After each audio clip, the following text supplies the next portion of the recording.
So hello students, आज हम एक चैप्टर पढ़ेंगे जिसका नाम है वेक्टर। ये बहुत ही बेसिक सा चैप्टर है।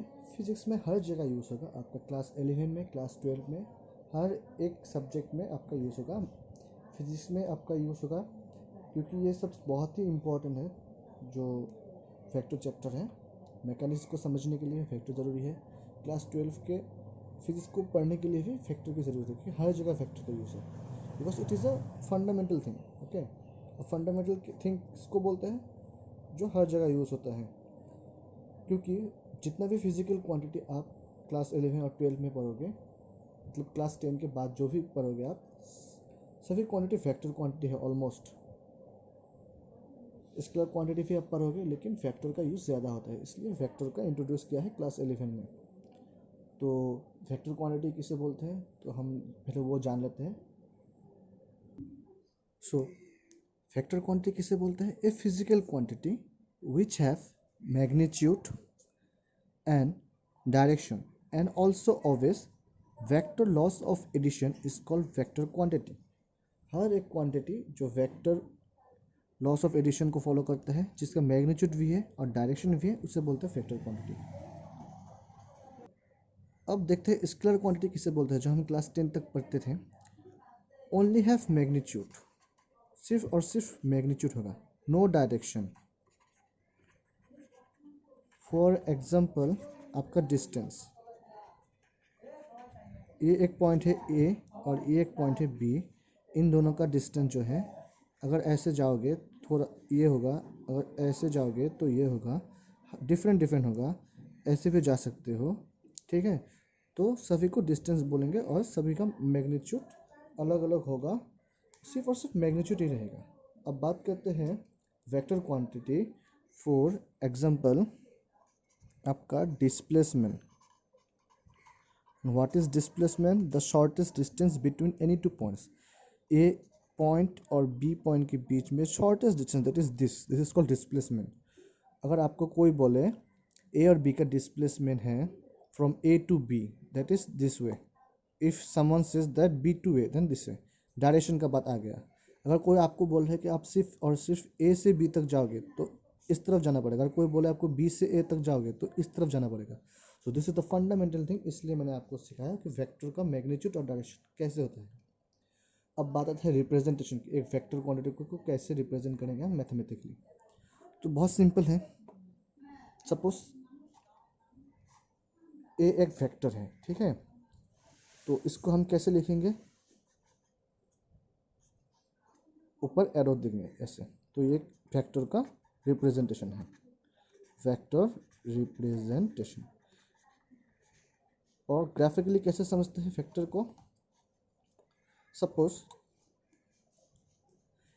ए एक वेक्टर है, तो इसका मैग्नीट्यूड को हम ऐसे एक लाइन ड्रॉ करके बताते हैं, और जो डायरेक्शन है उससे हम ऐसे एरो हेड लगाकर समझते हैं, ठीक है। और इससे क्या बोलते हैं? Vector A. ओके, इसका ये जो लेंथ है, दैट इज सपोज मान लेते हैं हम एल, ये मैग्नीट्यूड को डिटरमिन करते हैं, और जो एरो है वो डायरेक्शन को डिटरमिन करते हैं। ये था बेसिक साइज। अब नेक्स्ट देखेंगे हम टाइप्स ऑफ वेक्टर देखेंगे। Okay, types of vector. तो पहले टाइप्स में क्या आता है? Parallel vector. Parallel vector, parallel vector क्या? अगर मान लेते हैं ये एक ए वेक्टर है और ये एक बी वेक्टर है, और दोनों का बीच का एंगल थीटा है। If number one, if theta is equal to 0 degree, जब दोनों का बीच का एंगल 0 डिग्री होगा, दैट इज दिस वे, ऐसे करके, ये है ए और ये है बी, और दोनों का बीच का एंगल क्या है? थीटा 0 डिग्री, तो इसे बोलते हैं parallel vector. If theta is 90 degree, जब 90 डिग्री होगा दोनों का बीच का, that is this thing, okay, 90 degree, तो इसे क्या बोलेंगे हम? Both vector are perpendicular to each other. ये क्या था? Perpendicular vector, perpendicular vector. अब हम समझेंगे कोप्लानर वेक्टर। कोप्लानर वेक्टर किसे बोलते हैं? सारे वो वेक्टर जो सेम प्लेन में होगा, दैट इज ये जो पेज है इसे हम अगर इस तरफ देखेंगे तो ये एक्स डायरेक्शन में जा रहा है और ये वाई डायरेक्शन में जा रहा है। इसका हाइट कुछ है नहीं है, हाइट है लेकिन नेग्लिजिबल है, तो हम वो नहीं देखेंगे, सिर्फ एक्स डायरेक्शन और वाई डायरेक्शन है। और तो ये एक्स वाई प्लेन हो गया, ये एक्स वाई प्लेन होगा। इस एक्स वाई प्लेन में जितना भी वेक्टर हैं that is A B C जैसे भी हो सभी को हम बोलेंगे coplanar vector, coplanar vector. Clear? अब कोप्लेनर के बाद हम पढ़ेंगे नल वेक्टर।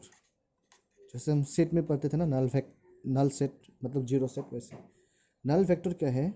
मैग्नीट्यूड होगा आपका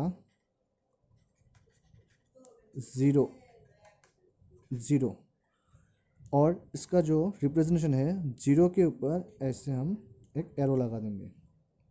ये इम्पोर्टेंट है, जीरो के ऊपर एरो लगाना पड़ेगा वरना जीरो ऐसे गलत हो जाएगा। उसके बाद आता है यूनिट फैक्टर, ये इम्पोर्टेंट है, बहुत यूज़ होगा। यूनिट फैक्टर किसको बोलते हैं? Unit means one. हर वो फैक्टर जिसका मैग्नीट्यूड वन होगा, that is magnitude is equal to one and it has direction. Null vector का डायरेक्शन होगा कि नहीं? बिल्कुल होगा, क्योंकि वेक्टर है, डायरेक्शन रहेगा। मैग्नीट्यूड कुछ भी हो सकता है, जीरो हो सकता है, वन हो सकता है, कुछ भी हो सकता है, लेकिन डायरेक्शन कंपलसरी, तभी तो वो वेक्टर है ना। ये तो स्केलर बोल देते हैं हम, तो इसका फिर डायरेक्शन होगा। अब हम यूनिट वेक्टर को थोड़ा डिटेल्स में करेंगे। ओके, एक इम्पॉर्टेंट बात जो है, हर एक वेक्टर को हम ऐसे लिखते हैं, vector is equal to magnitude. अब सभी लोग बोल रहे, ऐसे सोच रहे हैं कि सर ये वेक्टर के ऊपर है तो इजी है, हम तो पढ़ चुके हैं, क्योंकि ये बेसिक है, किसी किसी को नहीं आता होगा, इसलिए मैं बहुत समराइज करके बता रहा हूँ, इतना डिटेल्स में नहीं बता रहा हूँ। जो मेन कॉन्सेप्ट है वो बता रहा हूँ, जो यूज़ होगा सिर्फ वही बता रहा हूँ। सो वेक्टर को हम कैसे लिखते हैं? Magnitude into unit vector. Unit vector का मैग्नीट्यूड वन, डायरेक्शन होगा, ठीक है। डायरेक्शन कैसा होगा, किस तरफ होगा? यूनिट वेक्टर का direction is equal to direction of parent vector. Parent vector means क्या? जो वेक्टर है दिया हुआ है, जो vector, suppose vector A is equal to क्या होगा? मैग्नीट्यूड। और मैग्नीट्यूड को कैसे रिप्रेजेंट करते हैं? मॉड ए, और सीधा ऐसे लिख सकते हैं। तो vector A is equal to magnitude that is mod A, और यूनिट वेक्टर कैसे लिखते हैं? A cap. दिस इम्प्लाइज, इसे हम इस तरफ ले आते हैं, magnitude into A cap is equal to A vector. तो यूनिट वेक्टर का वैल्यू क्या होगा? वेक्टर ए डिवाइड बाय इस मैग्नीट्यूड। ये इंपॉर्टेंट है, बहुत यूज होगा। हो गया, इसे याद रखना पड़ेगा। तो यूनिट वेक्टर का डायरेक्शन क्या होगा? जो वेक्टर है उसी का डायरेक्शन के सेम होगा, क्योंकि रिलेट है, आपस में रिलेट कर रहा है। तो यूनिट वेक्टर का डायरेक्शन भी उसी वेक्टर का डायरेक्शन। सपोज बोलता है, हम बोलेंगे कि ए वेक्टर है, इसका जो है पॉजिटिव एक्स एक्सिस की तरफ, तो इसका जो यूनिट वेक्टर होगा उसका फिर डायरेक्शन क्या होगा? पॉजिटिव एक्स एक्सिस की तरफ ही होगा। क्लियर? अब हम देखेंगे इक्वल वेक्टर। इक्वल वेक्टर किसको बोलते हैं? If two vectors have same magnitude and also have same direction। तो मैग्नीट्यूड को हम कैसे दिखाएंगे? ये लेंथ और ये लेंथ, ये डायरेक्शन, इसका भी डायरेक्शन पॉजिटिव एक्स एक्सिस की तरफ। टुवर्ड्स द पॉजिटिव एक्सेस है ना दोनों, और लेंथ लगभग इक्वल है क्योंकि हम ग्राफिकली दिखा रहे हैं तो इसका लेंथ लगभग इक्वल होना पड़ेगा एफ।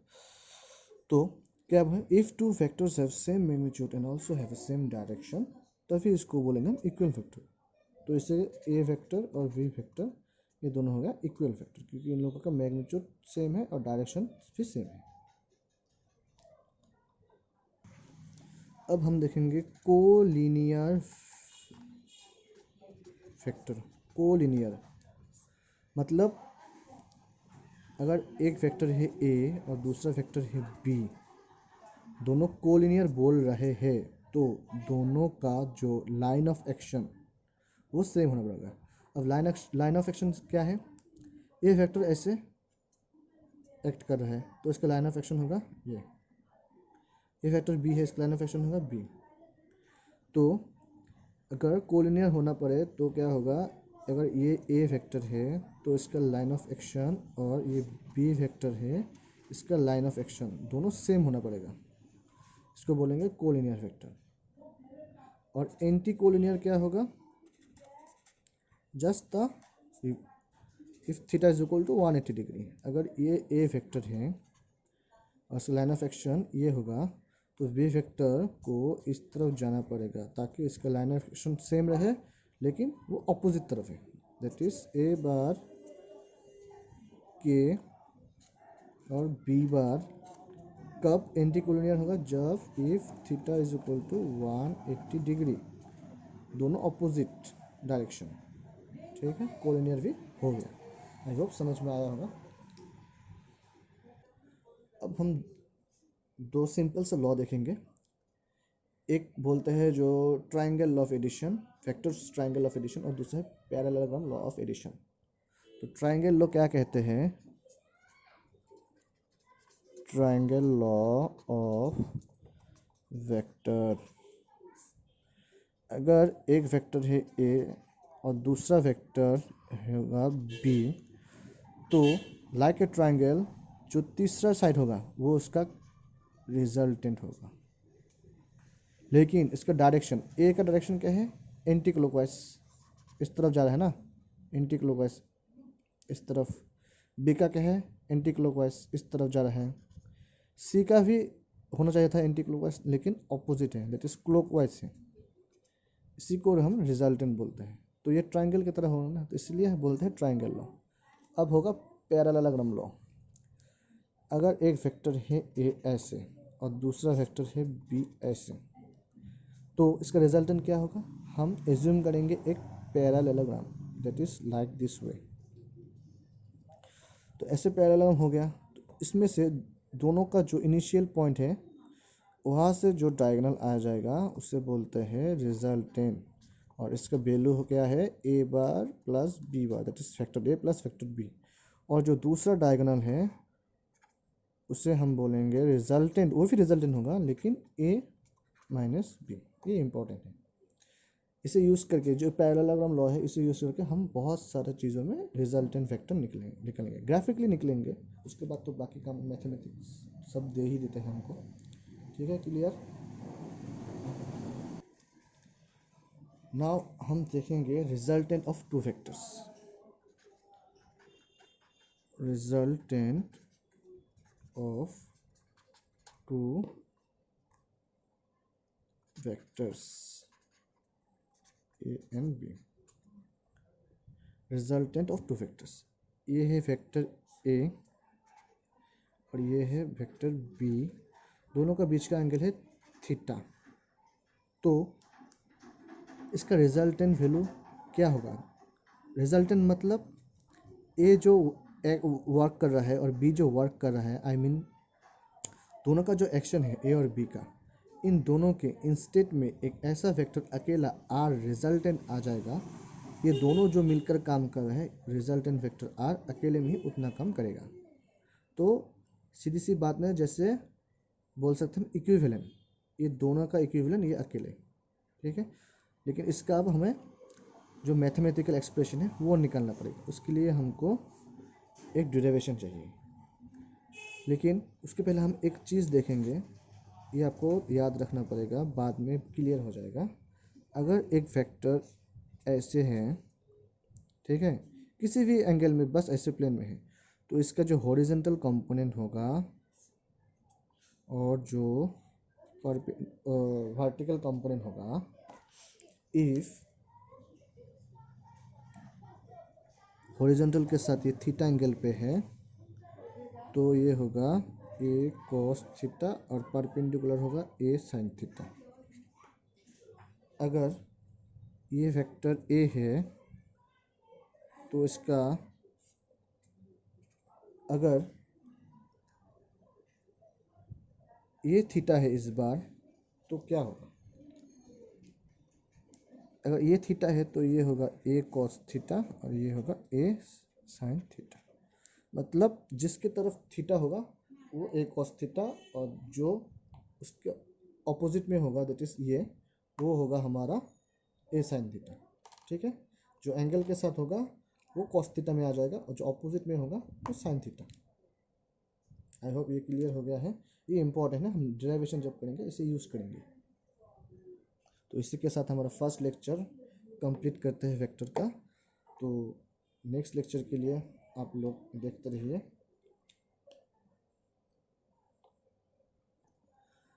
हमारा यूट्यूब चैनल जो है कल्पज्योति ज्ञान ज्योति, तो आप वीडियोस देखते रहें। आई होप आप सभी को समझ में आया होगा, और अगर कोई भी डाउट है तो आप लोग बेशक बता सकते हैं, कमेंट सेक्शन में भी बता सकते हैं और व्हाट्सएप ग्रुप है उसमें भी बता सकते हैं। ठीक है, तो मिलते हैं नेक्स्ट लेक्चर में।